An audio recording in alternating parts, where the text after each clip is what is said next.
नमस्कार। आप सभी का स्वागत है हमारी आज की इस वीडियो में।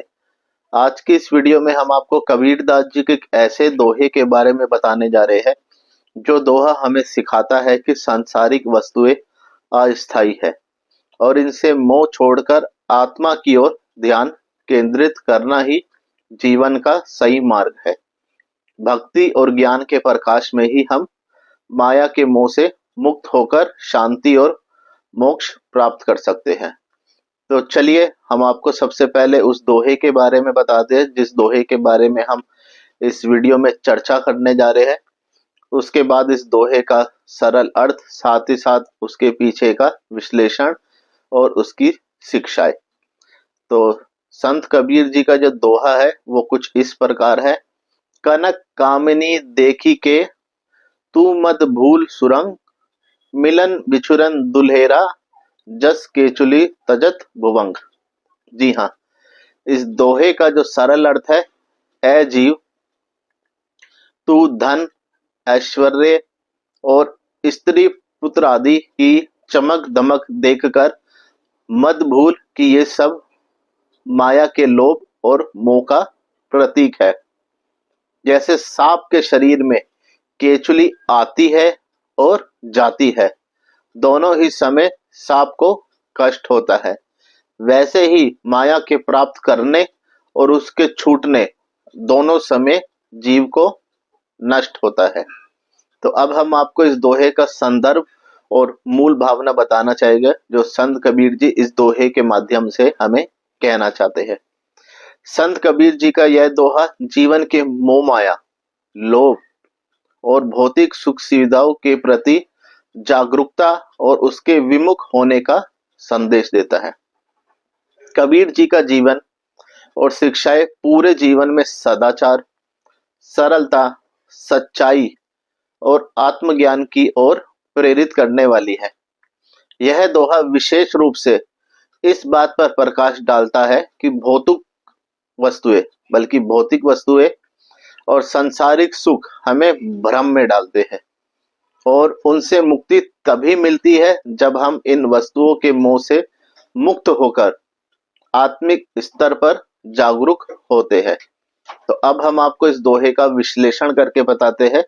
तो सबसे पहले हम आपको इस दोहे की पहली पंक्ति, कनक कामिनी देखी के तू मत भूल सुरंग। जी हाँ, यहाँ कनक का अर्थ है स्वर्ण, सोना। कामनी का अर्थ है स्त्री या स्त्री सौंदर्य से।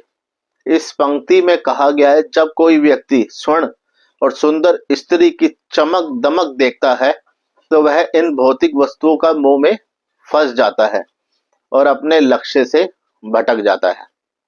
तो यहाँ कबीरदास जी हमें ये शिक्षा देते हैं कि भौतिक वस्तु भले ही कितनी भी आकर्षक हो या उस पे आपका ध्यान केंद्रित हो रहा हो, ये मात्र अस्थायी है।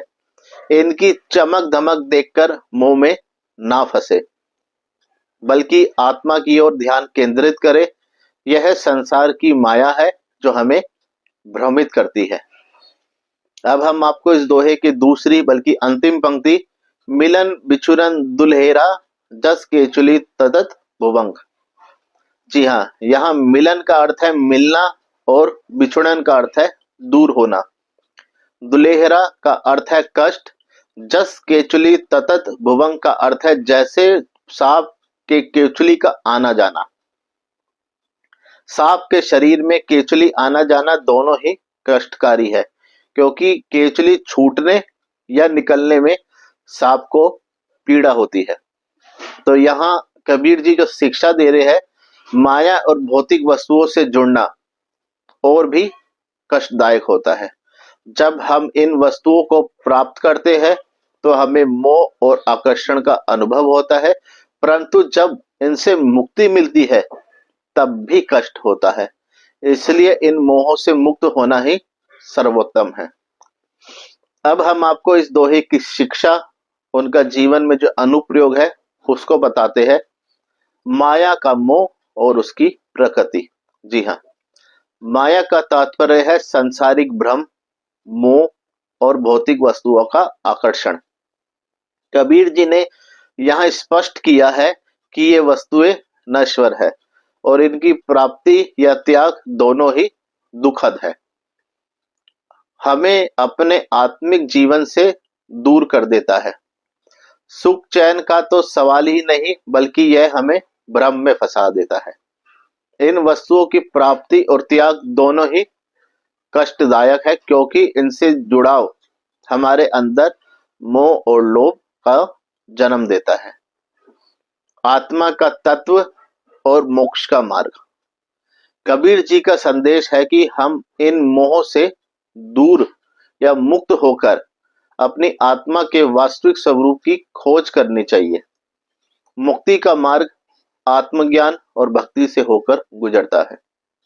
यह दोहा हमें यह समझाता है कि सांसारिक वस्तुएं नाशवान हैं और उनका मोह हमें बांध कर रखता है। सांप और केचुली का प्रतीकात्मक अर्थ। जी हाँ, सांप का केचुली उतारना या उतरना और आना दोनों ही कष्टकारी है। यहाँ यह प्रतीकात्मक है कि माया का आना जाना भी कष्टकारी है, माया का त्याग भी कठिन है। यह हमें यह भी समझाता है कि संसार की मोह माया से विमुख होने के लिए या विमुख होकर हमें कठिन तपस्या और जागरूकता बहुत आवश्यक है। अब हम आपको इस दोहे की जो मूल शिक्षाएं है उसको बताने का प्रयत्न करते हैं। माया का मोह त्यागे। जी हाँ, संसार की वस्तुएं स्थायी नहीं है, इनसे मोह करने से आत्मा विमुख हो जाती है। आत्मज्ञान की प्राप्ति।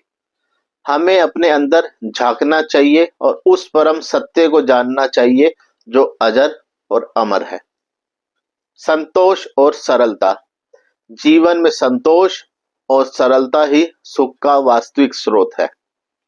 मोह से मुक्ति का मार्ग। भक्ति, ज्ञान और सदाचार के द्वारा ही मोक्ष संभव है। माया का मोह केवल भ्रम है, यह हमें बांधता है और हमें उससे मुक्त होना चाहिए। अब हम आपको इस दोहे का जो संदेश है, जीवन में जो उसको पालन करने का जो जानकारी दी गई है वो बताना चाहेंगे। मोह माया से सतर्क रहे। जी हाँ, भौतिक वस्तुओं का लोभ और मोह हमें अंतिम मोक्ष से दूर कर देता है। आत्मा की खोज में लगे रहे। संसार की वस्तुओं की चमक दमक से प्रभावित ना हो। सदाचार और भक्ति का जीवन जिए। जी हाँ, अपने अंदर की जागरूकता बढ़ाए। मोह और भौतिक वस्तुओं को त्यागे। जीवन में सादगी और संयम अपनाएं और साथ ही साथ ध्यान और योग का अभ्यास करें, क्योंकि आत्मा की शांति और मोक्ष प्राप्ति के लिए यह बहुत आवश्यक है। तो इस दोहे का जो सारांश निकलता है, संत कबीर दास जी का यह दोहा हमें यह शिक्षा देता है कि सांसारिक वस्तुएं चाहे वे कितने भी आकर्षण क्यों ना हो, नश्वर है। इन वस्तुओं का मोह हमें भ्रम में डालता है और जीवन में दुख दर्द लाता है। हमें इन मोहों से ऊपर उठकर आत्मा की खोज करनी चाहिए, क्योंकि आत्मा अविनाशी है। माया का मोह स्वप्न की तरह है, जो जागरूकता और भक्ति के माध्यम से ही भंग हो सकता है। जीवन का उद्देश्य आत्मा की मुक्ति है और यही परम सत्य है। तो अंत में हम यही कहना चाहेंगे कि कबीर दास जी का यह दोहा हमें यह सिखाता है कि सांसारिक वस्तुएं अस्थायी है और इन्हें मोह छोड़कर, बल्कि इनसे हमें मोह छोड़कर आत्मा की ओर ध्यान केंद्रित करना चाहिए, क्योंकि माया के मोह छोड़ेंगे तभी हम आत्मा की खोज कर पाएंगे और जीवन अपना सफल बना पाएंगे। तो इसी के साथ हमारी आज की जो ये वीडियो है यही समाप्त होती है। आपको ये वीडियो कैसी लगी हमें वीडियो के इसमें कमेंट सेक्शन में लिखकर जरूर बताइएगा। और यदि आप हमारी इस वीडियो पे नए हैं, पहली बार आए हैं, तो आपका दिल से स्वागत है। वीडियो पसंद आई है तो एक प्यारा सा लाइक, कमेंट, शेयर जरूर करिएगा और साथ ही साथ हमें सपोर्ट करने के लिए बेल आइकन जरूर ऑन करिएगा चैनल सब्सक्राइब करने के बाद। और सभी लोगों से विनती है कि यदि आपने हमारे चैनल को सब्सक्राइब कर रखा है तो बेल आइकन जरूर ऑन करिएगा, जिससे आपको हमारे चैनल की नोटिफिकेशन मिलती रहे। तो चलिए मिलते हैं दोबारा कल एक नई वीडियो के साथ। और वीडियो समाप्त करने से पहले यदि हमसे कहीं भी शब्दों में गलती हुई हो तो हमें क्षमा कीजिएगा। धन्यवाद।